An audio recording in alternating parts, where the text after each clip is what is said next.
The wine glass slipped from my trembling fingers, shattering against the hardwood floor as Dad's words hit like physical blows.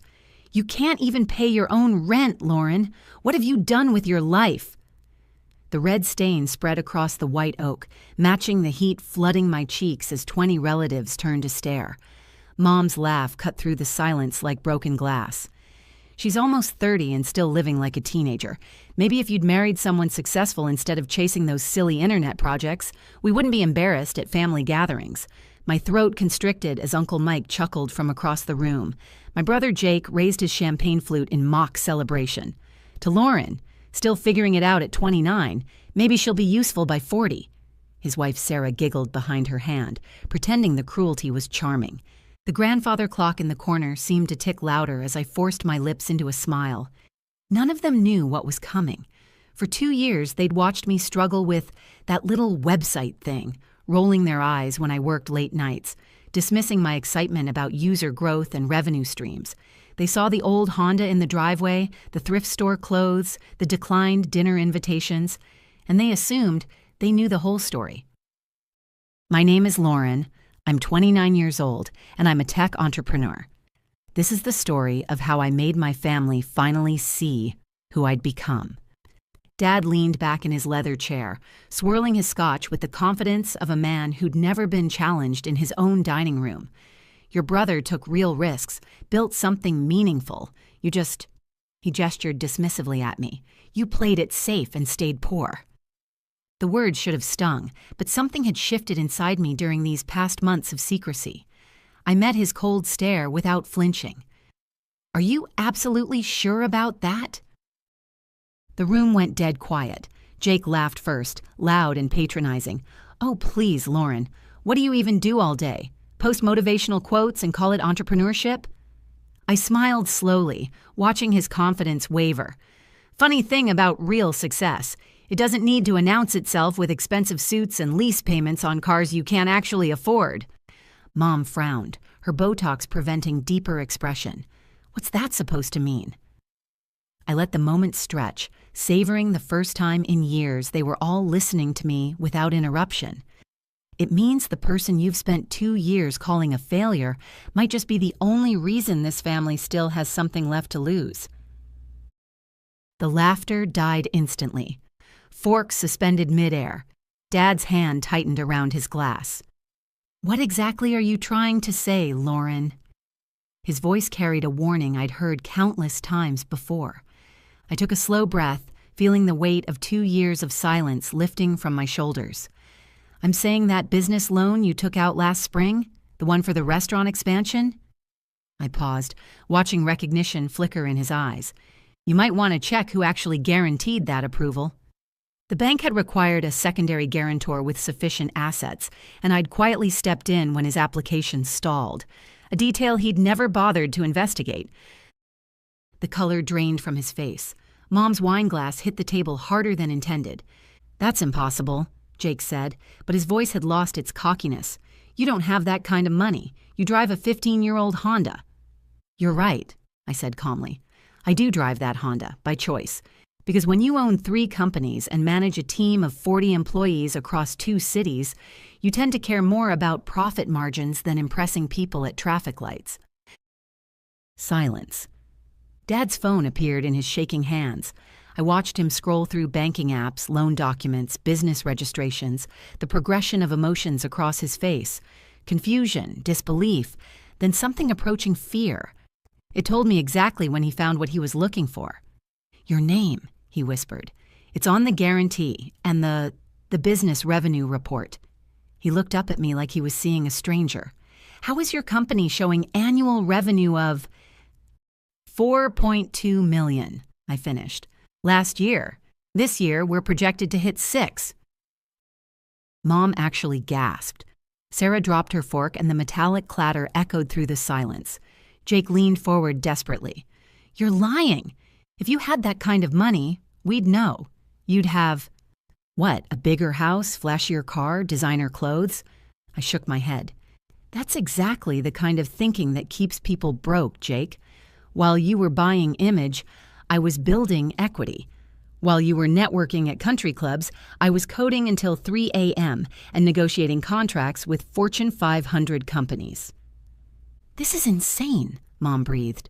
"You never told us—" "Because when I tried to tell you about my first client contract, you laughed and said it wasn't a real job. When I mentioned my user growth, Dad called it a hobby that would never pay bills. When I asked for advice about scaling, Jake suggested I get a waitressing job instead." My voice remained steady, but each word landed with precision. "So I stopped trying to include you in my success." Uncle Mike cleared his throat uncomfortably. "But Lauren, if you're doing so well, why let you think what? That I was struggling?" I stood up slowly, all eyes following me. "Because your opinion of my worth was never based on my actual achievements. It was based on whether my life looked impressive from the outside. You valued appearance over substance, status over character." I walked to the window, looking out at the driveway where my old Honda sat next to Jake's leased BMW. "The difference between us is that your wealth is leveraged, borrowed, dependent on maintaining an image. Mine is owned, invested, growing." I turned back to face them. "The company you dismissed as a little internet project now processes over $50 million in transactions annually. The website you called cute handles more daily users than some major platforms." Dad set his phone down with unsteady hands. "Lauren, we didn't know." "You didn't know because you didn't want to know. You wanted to keep me as the family failure story, the cautionary tale you could point to when lecturing other people's kids about making safe choices." I walked back to the table, my voice softer but no less firm. "But here's what you really didn't know." I reached into my purse and placed a set of keys on the mahogany surface. Everyone stared. "Those are for the lake house, the one I bought last month. Cash." I paused, watching their faces. "The same lake house where we held reunions when I was a kid, before Grandpa had to sell it when his investments went bad. The one you all said you wished the family still owned. When I'd seen the property listing through my real estate investment network, I knew I had to act quickly. Too many family memories were tied to that place to let it slip away again." Silence stretched like a held breath. "I found out it was going back on the market, so I bought it. I was planning to surprise everyone at Christmas, to give our family back something we'd lost." My voice caught slightly. "But after tonight, after being called useless and embarrassing in front of our entire extended family, I think I'll be spending the holidays there alone." Mom's eyes filled with tears. "Lauren, sweetie, you were just what? Trying to motivate me? By publicly humiliating me?" I shook my head. "No, you were trying to feel better about yourselves by maintaining someone beneath you in the family hierarchy. My success threatens that dynamic." Jake's wife, Sarah, spoke up timidly. We never saw any signs that you were doing so well." "Because you weren't looking," I replied simply. "You saw what you expected to see. An old car and modest clothes became proof of failure instead of evidence of financial discipline. Long work hours became laziness instead of dedication. Solo dinners became antisocial behavior instead of time management."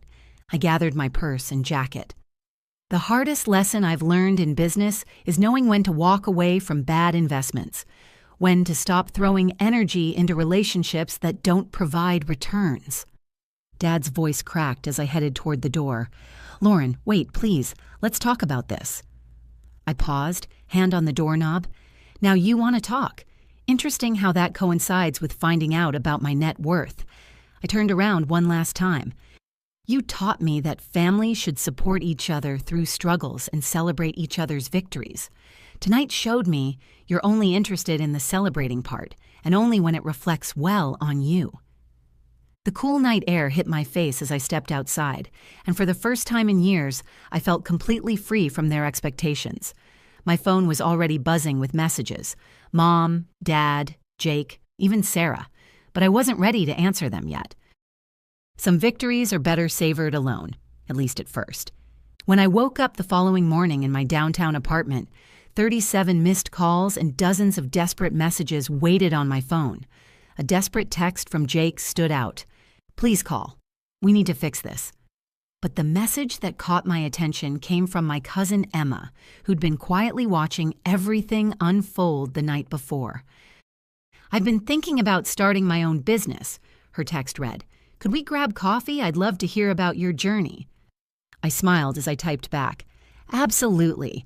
Let's talk about turning ideas into reality." Because that's what real family does. They lift each other up, ask thoughtful questions, and celebrate authentic achievements. Sometimes you have to lose the family you were born into in order to find the family you actually deserve. 3 months later, Emma's online boutique launched successfully with my mentorship and seed funding, while the rest of my family's calls remained unanswered, a boundary I maintained not out of spite, but out of self-respect. I did spend Christmas at the lake house, but not alone. Emma joined me, along with 3 other young entrepreneurs I'd been mentoring, turning what could have been a lonely holiday into the first annual retreat for my informal business accelerator program. Before you go, here's a quick bonus for sticking around. If you love learning and growing like I do, you need to try audiobooks. I've got an exclusive deal with Audible. Your first month is completely free. That's access to over 500,000 titles, 0 cost to you.